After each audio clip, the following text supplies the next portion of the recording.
Can everyone hear me? Yeah? Is that good? So? Okay. Just let me know if I need to go louder. Thank you, Lise, for the lovely introduction, and thank you so much to ARC Magazine and the judges for including Elseworlds in this nomination. It's a real honor. Thank you, Raw Sugar, for having us, and thank you, everyone, for coming. Autumn is my favorite time of year, but it does strange things to me physically. My hair falls out in clumps, and my asthma flares up, and I get migraines, and I cry a little more than usual. Like this morning when I was walking into work, and I saw the canal drained for the first time, drained and stinking, and this really upset me. So all that to say, for me it's a great time for writing poetry, and I seem to have quite a few autumn-themed poems in this collection, so I thought I would read 3 of those to you this evening.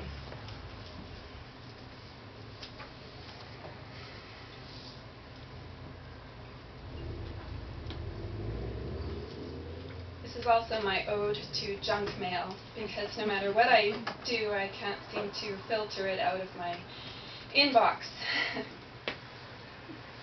This one is called White Dress. Like the gigantic eyes of Dr. T.J. Eckelberg peering out over the Valley of Ashes in Gatsby, your testimonies are ominous. It's as if you're watching from inside the monitor to see how I'll react upon discovering that if I don't forward this email, I'll die. To be filthy rich by Friday, I need to scroll down, make a wish, send $20 and copy to my 90 closest friends within 6 minutes. If I don't comply, at noon the phone will ring and something gruesome will take place in my yard involving a mechanic and a gun. Once I circulate your words, a sachet of rubies will arrive in the mail, or I'll lose 10 pounds in 3 days, or, the stupidest promise you make, I'll receive 4 sundresses by November. What you don't know is that I already have a white dress packed away in the attic, which I bought for the birthday of the one I adore, and which I didn't wear because, as it turns out, we never had the party. Moths feed on its soft luster, unraveling filaments of light, as though they were extinguishing a beacon at the end of a dock.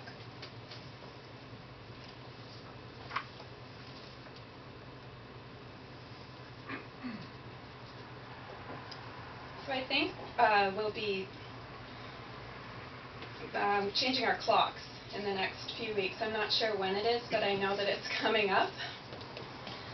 So this poem is called Daylight Savings. Yesterday, my friend's 13-year-old tried to youngify me with his chemistry set. I let him have his fun before divulging the catch to these experiments. That it's not all about magic formulas. There's strategy involved. And even then, bottling dusk to knock decades off the face calls for the right artificial lights. Underwater koi pond accents, and not the glare of a hockey rink.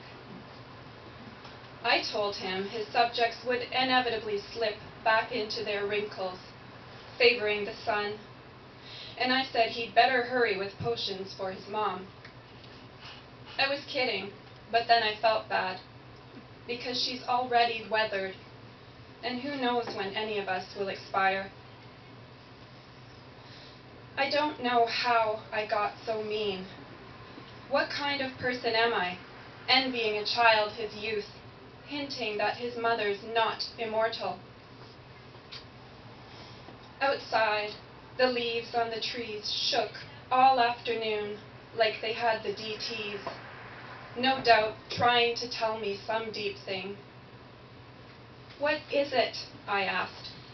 but they only rattled off a symphony of army greens, snapping from branches without turning.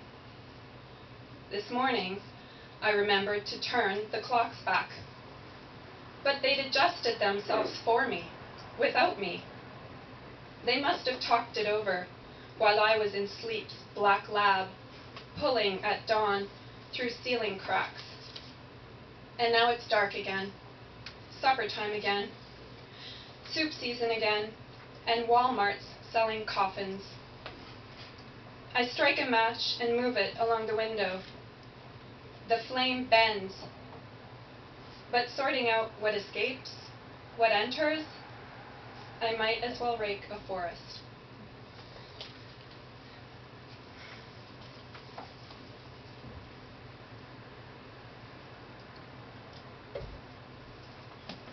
And I couldn't resist reading this last poem because it's based on something that took place here at Raw Sugar many years ago, a blind date that I had in this cafe, so I had to read it. The poem is called Trash. Let's face it, we all hate garbage day. For me, it triggers visuals of a blind date I had one fall afternoon not long ago. A scene out of a Group of Seven painting with its cornflower sky and yellowy brown leaves crunching underfoot. We met in a cafe, then went for a stroll. His name was Eli. He had the greenest eyes, the most olive skin.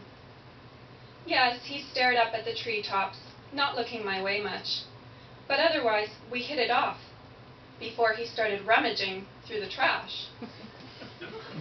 I was stunned and kept babbling on, sticking to the outside of the curb to give him space as he dove in here and there. At one point, he slipped a laminate jar into his pocket. I didn't know you could recycle those, I said, to which he replied, "That's almond butter and it's not empty." He was so immersed in his scavenging that I hesitated to interrupt. He was a lawyer, so money wasn't the problem. I should have bolted earlier on, I suppose, when I had to pay for my own nutmeg latte. Eventually, we rested on a park bench under some threadbare maples. Without wiping his hands, he offered me an apple from his briefcase, which I ate. I was famished by then, and who was I to judge? I've treasure hunted through other people's effects. My place is full of knickknacks I wish I hadn't salvaged, belonging to the dead. How will I get rid of this one? I laughed with my friends. I worried in vain. He never called, and here I am again, dragging out the bins, wondering what a stranger hoped to preserve. That day our shadows swept the avenue, while the sun transformed our surroundings, distorting us before disappearing completely. Thank you very much.